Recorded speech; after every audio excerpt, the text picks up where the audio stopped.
So why does this keep happening to me? Why does this keep happening? You wake up and at first there is this feeling of relief, like, thank God I made it home.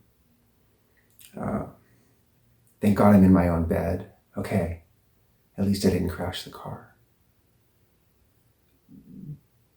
But then the remorse sets in, and this feeling of like disbelief, regret, like, I can't believe I broke my promise to myself again.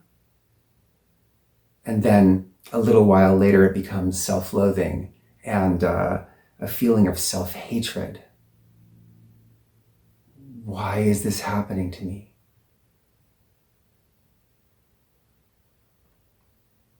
And the cycle starts all over again. And you make the same promises to yourself again. And they feel so solid and real when you make them, but then just a short while later, you break the promises again. And every time you break the promises, that feeling that you can rely on yourself, that feeling of self-accountability becomes less and less, and your belief in yourself gets less and less. Why does this keep happening? Hi, I'm Josh Milne, and I went through this cycle hundreds, if not thousands of times before I was able to break free. And I get it. What it took was finding the right path, finding the right method for me, something that resonated with me. And fast forward to today, and I am in the best shape of my life. I am happy. I feel like I can be accountable to myself. I have a business that supports me, doing something that I love, supporting other people, something that drives me, that I want to get up each day and do. I am fully present for my family, for my loved ones, and I have a sense of purpose, and I love my life. And I want this for you. And you can do this. You can do this. You can go from this place of feeling powerless and feeling remorseful and self-loathing, and you can go to this place of being powerful and in control of your life, motivated and sober. And it feels good, and I want this for you.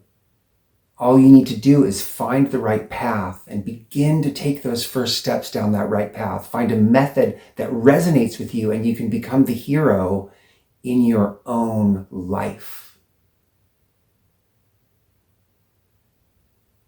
So let me share a technique with you. In this technique, I want you to close your eyes and imagine yourself as a hole in the ground. You are this hole in the ground.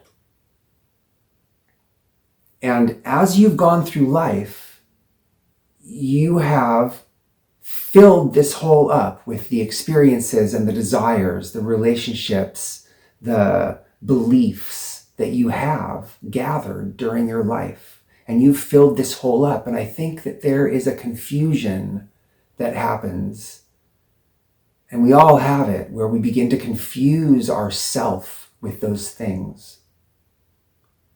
And if there's a lot of unpleasant things in there, it gets very sticky. So let's do a mental exercise together and picture that hole. And I want you to take all those things and just take them out of that hole. Take all those things that are your experiences and your wants and your desires and your relationships and just toss them out of that hole, until what you have at the end is you have this empty hole. And now, what's down at the bottom of the hole? Picture it in your mind. What's down at the bottom of the hole? There's nothing down there. If there's anything left down there, take it out. There's nothing down at the bottom of the hole. And I think that's the essence, that's the nature of being alive, is there's a nothingness, and we want to run from that. That's scary. We want to get away from that. And that's the nature of addiction right there, is this discomfort with our embodiment as human. And so do something with me right now. Once we realize that, I think it's easy to see that we can take good experiences. We can decide to put things back in the hole. So let's do that together right now. You're going to decide to put some things back in the hole. Put some love back in that hole. Put gratitude in the hole. Put the nicest relationship you've ever had in the hole. Put the loved one that you have back in the hole. And now you have some things in the hole that are good things that you don't need to run from. And now take it one step further. And now, can I ask you, how are you picturing that hole? Are you picturing it from the point of view of the hole? No, you're not. You're picturing that hole in the ground from a third point of view. What is that third point of view?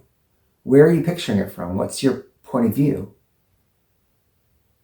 And I think that you can start to see that the nature of our experience here is multidimensional. There's more than one way to look at it.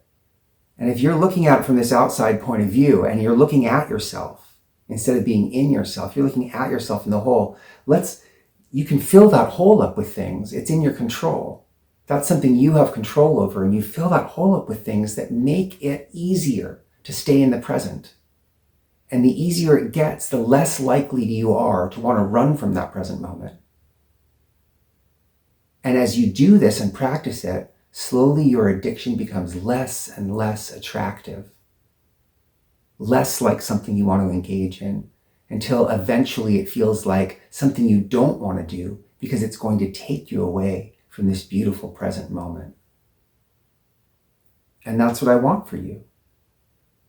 So I've developed the Akasha method. It's a 30-day program where we practice techniques like this over and over until it becomes natural for you, until it becomes something that is easy for you, something that you naturally do, and finally, something that just is how you operate and think. And your addiction starts to become something that's old, starts to seem like something that's an old thing that you don't need to do anymore, that doesn't feel attractive, that you don't feel attracted to, and is no longer part of you. So what I want you to do is book a free coaching call with me, and we can talk about how we can fully show up and support you in choosing this path, choosing this method, and getting on the way to where you need to be. Talk to you soon.